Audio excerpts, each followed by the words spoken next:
y'all. Hey, we are back for another review of Sisters on BET.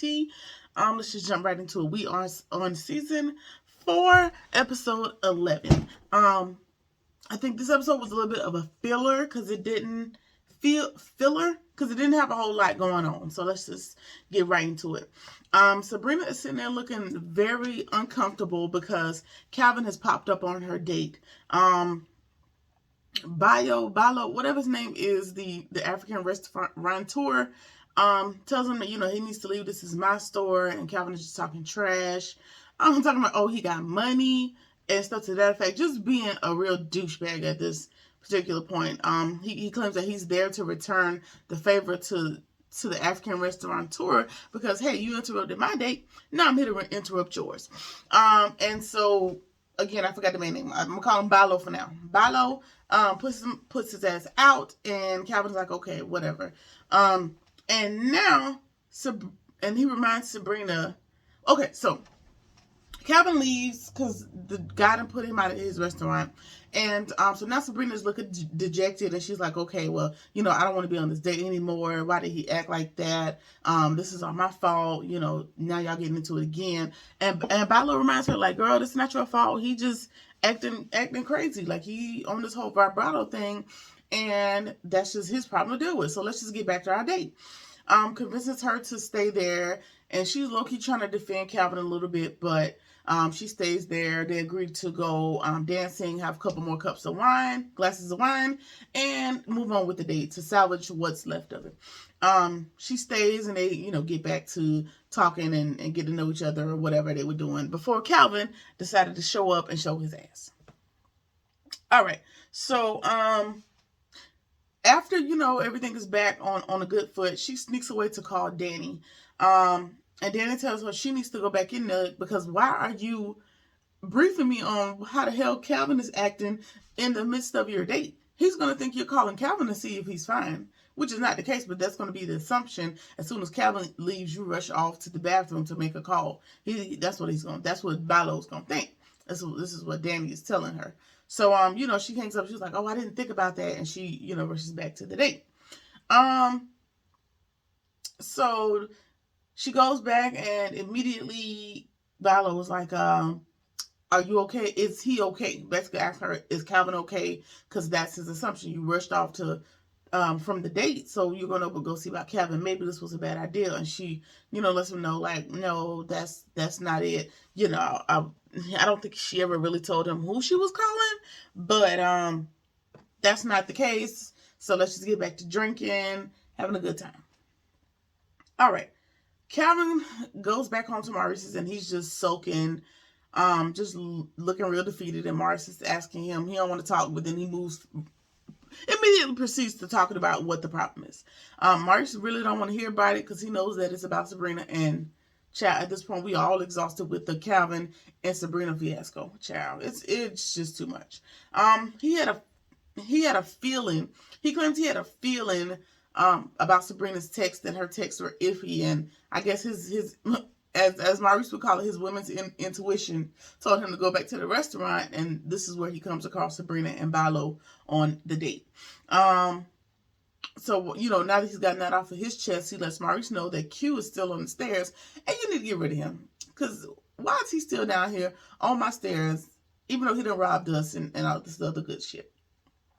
So Calvin says, Calvin lets him know that Q is still downstairs on the steps, and then further goes to tell Maurice, let him stay for the night. It's raining, he ain't got nowhere to go.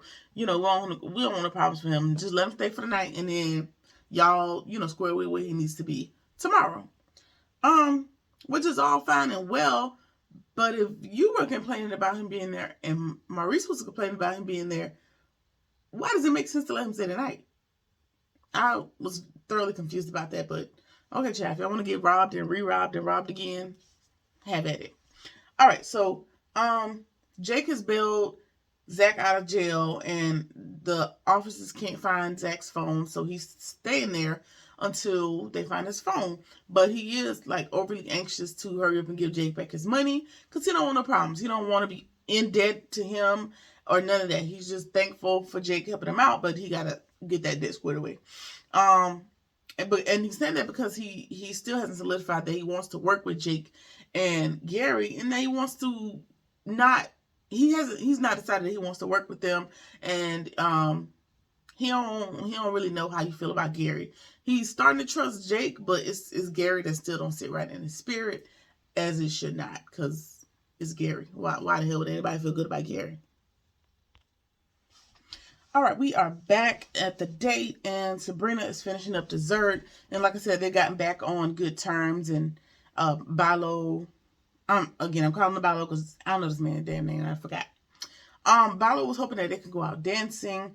And so they've turned their date around. They're back, giggling, sniggling, having wine, whatever. She still has some reservations, and he tells her. He gives a very smooth line. So Bilo goes on to tell Sabrina that they've met in a past life, and he's surprised that she doesn't feel the connection because they've met before, and the universe has re-brought them together, and they just need to make the most of it this time around, and something is drawing them together. Blase, blase, blah. Sir, please go to hell with that. Y'all met in the past life. Well, if it didn't work out in the past life, it ain't gonna work out in this one. Anyway, so she's softened by that, whatever that means. She's softened by all of that, and he convinces her. Now, this was the part that gives me the impression that Sabrina is fucking nuts, because Bilo says, "Hey, I was hoping we can go out dancing now that we've had dessert, but what I'm going to do is take your car keys from you, and I'm going to have my driver, take us out dancing and then take you home, and then we'll square away your car tomorrow." Now, while that may be because they've been drinking wine, she don't appear to have had enough wine for me to leave my car somewhere. But not only if I'm leaving my car, why do you need my keys? Huh, Bilo? I understand you rich and all, but rich people kill people too. So why do you need my car keys in order for us to go dancing? We can go pussy pop on the handstand with my car keys in my pocketbook. So that was dumb as hell. But she agreed, so we'll see what happens with that. Sabrina just be putting herself in situations, and I don't understand why. But go ahead, girl. Go off, sis. Sure. Andy's back at the penthouse. The elevator rings, and it's Karen barging in with her funky ass attitude. She's mad that Fatima walked up when she was there to talk to Gary, and she thinks I'm gonna talk to Zach, and she thinks that Fatima is lying about Zach not being home, and she needs to warn him. She is so afraid for his safety, and she wants to warn him. Claims he's always into some illegal shit, and she's just tired of bailing him out. But what she was concerned about is, ooh, child, we have a child on the way, and I don't want him in jail. What kind of father is he going to be in and out of jail? And he's reminding her, child, that is premature. Premature much, because we don't even know if there is a baby, how far along you are in this pregnancy, if Zach is really the padre. Like, you have a lot of concerns that don't match your current status with Zach. So just relax. Let's just figure out if he's the pappy first, and then we'll worry about his role in the baby's life.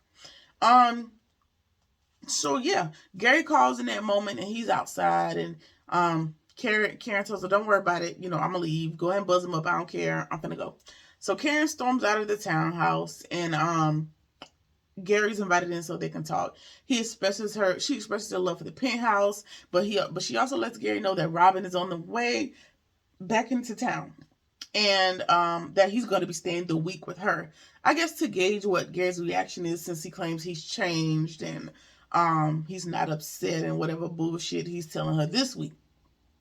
So Gary is a little too chill. He tells her, have fun. I'll do whatever, to get you back. So if showing you that I'm not jealous is that, then I'll let him stay. He ain't me, so I ain't worried about it. Admits to a bunch of flaws, claims to not be a liar, that he's never lied to her, telling her all the great sweet nothings that she wants to hear. And then he tells her, I will spend anything to keep you. Red flag 2,752, Andy. He will spend anything to keep you. Not action, but monetary. And she picked up on that. So she got some sort of common sense.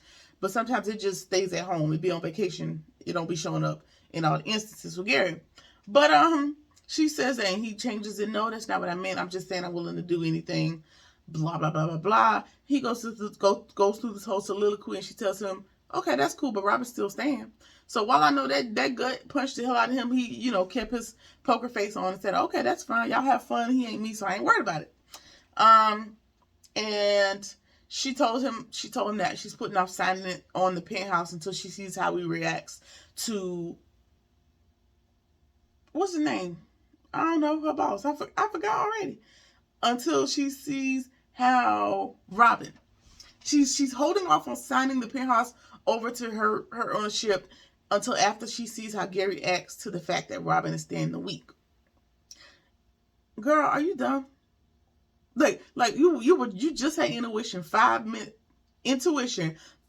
before this, and you realize that Gary is probably just pretending to be cool about it. But then you turn around and give him the cheat code on how to act, because you said, I'm not going to sign off on the penthouse until I gauge how you react to Robin staying here for the week. So what that means is Gary's going to behave. Gary's going to be on his best behavior for these 5 days. And then after you sign off on his penthouse, or after he tap into them cameras while you and Robin in there doing what y'all doing, it's going to be a motherfucking problem. So you're stupid, and you gave him the cheat code.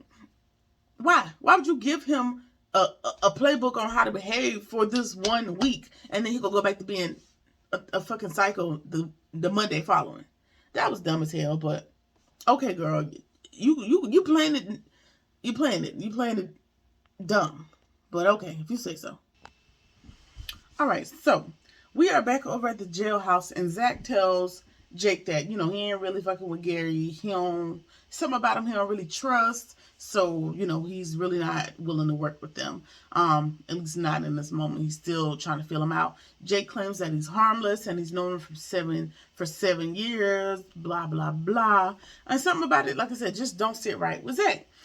Jake claims that his girl feels the same way, but he's known, so Jake confirms that his girlfriend don't even like Gary either, which, okay, that should strike two. That should tell you somebody is not feeling something about Gary, but you just going up for him like you've known him forever. It's only been 7 years, child. He can put on for quite some time. You see the situation Andy is in, so, whatever. He's giving all the compliments. He's giving Zach all the compliments about Fatima. Zach is giving Jake all the compliments about Fatima, claiming, she's supportive, and all the good things, the great things, blah, blah, blah. And then send Jake's inside to get his phone, because if he go back in there, it's going to be a problem, because he in and out of this place all the time. He was like, I'm on a first name basis with these people. I'm in here once a week, and if I go back in there, I'm not going to be able to go home again today. So, just go get my phone, please. Just do me that solid. Maurice lets Q back inside, claims he can stay on the sofa for one night, while Q's over there giving him the bedroom eyes, and Maurice is just doing everything in his humanly possible to resist this man. Q claims that he's 4 days clean. I don't know of what, because, sir, you've been in jail this whole time. What are you 4 days clean of? The hell is wrong with you? And if he leaves, he will get arrested. So, now, Q has become Maurice's responsibility just by way of him being nice. You know what people say, right? They say the road to hell is paved with good intentions. So your intentions of being a good person to him and trying to bail him out, or honestly, I think Q is like pseudo dad to Maurice, because Maurice felt like maybe if he, he could have saved his dad, so he probably feels like, okay, I couldn't save my dad, maybe I could save Maurice. That's where I was going with that. So Maurice tells him, no, you should tell Kevin thank you. It was Kevin's idea. It wasn't mine. So you need to go wash so you don't get your dirty ass on my couch and go to bed, because you're not sleeping in the room with me. And so he claims he wants to take a shower, and then he starts undressing in the living room, and Maurice just can't resist the temptation. Q pretends he's just oblivious on how to find a washcloth in the bathroom, and wants Maurice to come help him. Maurice is like, nah, I'm good, love. While simultaneously salivating. But okay, Maurice. Q is definitely gonna be the thorn in your side this season. I've come to that realization, and that's just gonna be your cross to bear. So we'll see how that goes. Karen shows up at Danny's, and she is interested And Danny reminds us that it's interesting that everybody wants to talk to her one-on-one now. All before, everybody only wanted to talk to the other girls. Nobody really wanted to hear Danny's opinion.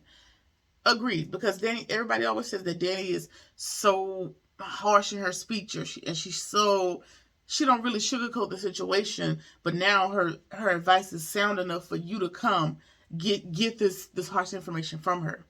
Did y'all just not want to hear it? Was it really harsh, or did y'all just not want to hear it at the time? That's the $1 million question. Anyway, so she asked Danny, like, why can't I move on? Yeah, she asked Danny, why can't I move on? And Danny says, 3 years was a very long time, and it'll take probably just as much time for you to move on, but it's time. It's time to move on. It's time to let it go. Let's just keep it pushing. Karen claims that she ain't supposed to. She don't want to. She want to see Zach, but she don't want to be in a relationship with Fatima. She don't like that Fatima has gotten the prize, and she wants to raise this baby by herself with her and Zach. Not necessarily by way of being together, but she don't want to see him with Fatima. So you're mad that this man has leveled up, and you don't want him with nobody at all. Is what I'm gathering. Okay, girl. Anyway, she's upset that he's willing to do everything for Fatima. Danny reminds her of all the shit with Zach, much like she does with Andy. Karen has a thing where she won't let Andy forget anything bad that Gary has done to her. And so Danny takes his time to do her the same solid, to remind her that, while you think Zach is wonderful and has all this wonderful potential, you never got to see it. So don't forget all the bad traumatic things that are happening between you guys, because it can't be forgotten, basically. Now that he has all this money, all that can't be tossed out the window. So just keep that in your brain as well. And so her like I said, her actual thoughts are coming out each episode, and she wants to know, how could he turn around and be so happy? So she's upset about the fact, honestly, she's just upset about the fact that he's happy. He's happy, he's moved on. They couldn't be happy together. He's decided to be happy by way of support from Fatima, and that's it. There's nothing you can do about that, which is Danny's sentiment as well.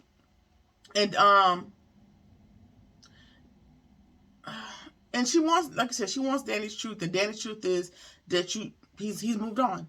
It's just the cut and dry of it. He has moved on, and so should you. That's the moral of the whole story. And he's not trying to make you jealous. She's got to let him go, and Karen is just not ready. She says she's going to go fight for her man. So let me get this right. You had 3 years to fight for your man, and y'all was literally, physically probably fighting.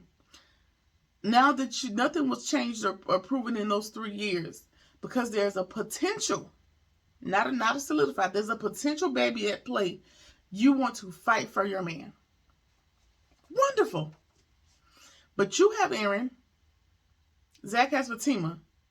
Fatima has a team of hitters, and Fatima will beat your ass. So I want you to weigh all that in your spirit. I want you to put all that in your pipe and smoke it, Karen. It's okay to take a loss. It's all right. It's okay to let it go. Just relax, because Fatima not going to go without a fight, and Fatima going to beat your ass. And you're going to probably end up on crutches, much like Hayden. So I want you to just think about that when you're fighting for your man. Okay? Long as we're on the same page. All right. So, yeah. He's changed, but not for her, basically. Danny reminds her, like, okay, even if you fight for him and get him back, he's going to be the same old Zach that he's been to Karen. He's going to continue being that Zach for Karen. He's not going to be the Zach that Fatima has, because that's not how that works. Just because he's amazing to Fatima, don't mean he won't come back to Karen and be the same bullshit nigga and be the same shit man that he's been to Karen. So Karen, be careful what you ask for, because you want to get him back, and now you're gonna be stuck with a baby. Add that to the equation, baby. You're stuck for 7 more years, so you might want to be careful what you're wishing for. Fatima has gone to Hayden's, because at this point she thinks that Hayden has something to do with Zach getting locked up this time, and she don't want to hear nothing about it. She is livid. She is tearing that car up with a baseball bat. She is fucking that car up.